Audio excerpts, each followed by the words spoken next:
ভিক্ষা করে খায় মহিলা, গরিব, তাও গলার মধ্যে রশি পেঁচানো ছিল।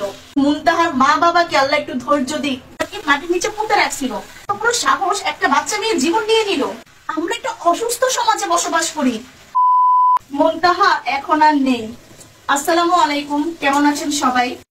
কিন্তু আমি এখন আর ভালো নেই। নিশ্চয়ই আপনারা এতক্ষণে জেনে গেছেন গত 5-6 দিন আগে হারিয়ে যাওয়া মুনতাহার লাশ পাওয়া গেছে। সকালে ঘুম থেকে উঠেই যখন নিউজটা দেখলাম, বুকের ভিতরটা একদম ধুমড়ে মুচড়ে গেছে। যতবার আমি নিউজটা দেখছি ততবার আমার চোখে পানি আসছে। ইচ্ছা করছে একটু গলা ছেড়ে চিৎকার করি। গত 5-6 দিন আগে সিলেটের কানাইঘাট থেকে মুনতাহা নামের একটি মেয়ে হঠাৎ করে নিখোঁজ হয়ে যায়। তার বাবা মা পাগলের মতো তাকে খুঁজতেছে। মেয়েকে পাওয়ার জন্য তারা সবকিছু করতে রাজি। ওনারা বলেছে তাদের মেয়েকে পাওয়ার জন্য যা চাইবে তাই দেওয়া হবে। আমি নিজেও আমার ফেসবুক অ্যাকাউন্টে মুনতাহার হারানো বিজ্ঞপ্তি শেয়ার করেছিলাম। আমার সেই পোস্ট থেকে আরো 10টা শেয়ার হয়েছে। এক কথা এটা একটা ভাইরাল নিউজ ছিল যে মুনতাহাকে খুঁজে পেতে সাহায্য করুন। হঠাৎ করে আজকে সকালে ফেসবুক অ্যাকাউন্টে ঢুকে দেখলাম মেয়েটার মরদেহ পাওয়া গেছে, তাও গলার মধ্যে রশি পেঁচানো ছিল। আর এই যে স্ক্রিনে যে মহিলাগুলোর ছবি দিছি আমি, ইনারাই মূলত হত্যাকারী। পুলিশ এদেরকে মনে হয় ধরতে পারছে, কিন্তু কেন ওরা এই কাজটা করছে এইটার নিউজ এখনো আমি পাই নাই। হয়তো বা নিউজটা বিকেলের মধ্যে চলেও আসবে। আমি এই যে আজকে রান্না করতে এসে আপনাদের সাথে কথা বলতেছি, এটার কারণ কি জানেন? আমি কাজে ব্যস্ত থাকলে আমি একটু সাবলীল ভাবে কথা বলতে পারবো, নর্মাল ভাবে কথা বলতে পারবো। যদি আমি নিরিবিলি কোথাও বসে আপনাদের সাথে ভিডিও বানাতাম বা কথা বলতাম, আমি নিজেকে ধরে রাখতে পারতাম না, আমি মাস্ট বি কান্না করে দিতাম। আমার এখনই কণ্ঠ বারবার ভারী হয়ে আসতেছে। আমার নিজের একটা মেয়ে আছে, প্রায় ওর বয়সী হবে। এইরকম বাচ্চা মেয়েকে কেউ মেরে ফেলছে, এটা শুনলে আমার ভিতরটাই সবার আগে এরকম একটা মোচড় দেয়, মনে হয় যেমন আমার মেয়ের সাথে এরকম ঘটনা ঘটছে।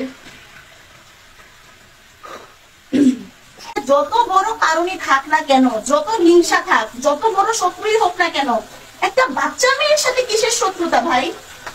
কিভাবে এই বাচ্চা মেয়েটাকে মারলো? ইভেন শুধু তাই না, মেয়েটাকে মেরে কিন্তু তারা তাদের ঘরের আশেপাশে কোথাও মাটির নিচে পুঁতে রাখছিল।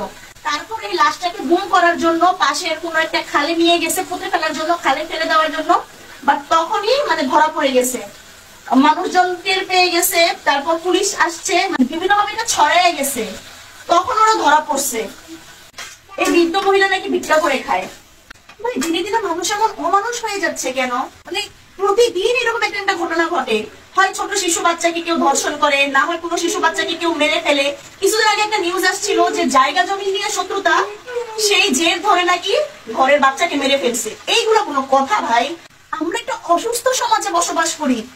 ভিক্ষা করে খায় মহিলা, গরিব, যার নুন আনতে পান্তা ফোড়ায়, তার এত বড় কলিজা, এত বড় সাহস একটা বাচ্চা মেয়ের জীবন নিয়ে নিল।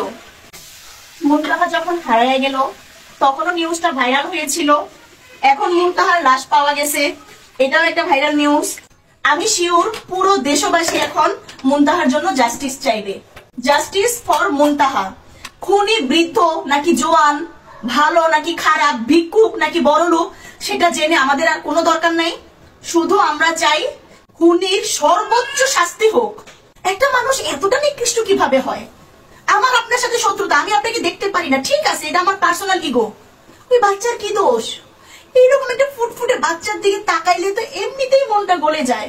ওই বাচ্চা মেয়েটার কি দোষ ভাই? কি দোষ? তাও কারা মারছে? মহিলা মানুষ মারছে, মেয়ে মানুষ, মায়ের জাত হয়ে একটা সন্তান মেরে ফেলছে। কতটা হিংসাত্মক মনোভাব ওনাদের ভিতরে ছিল।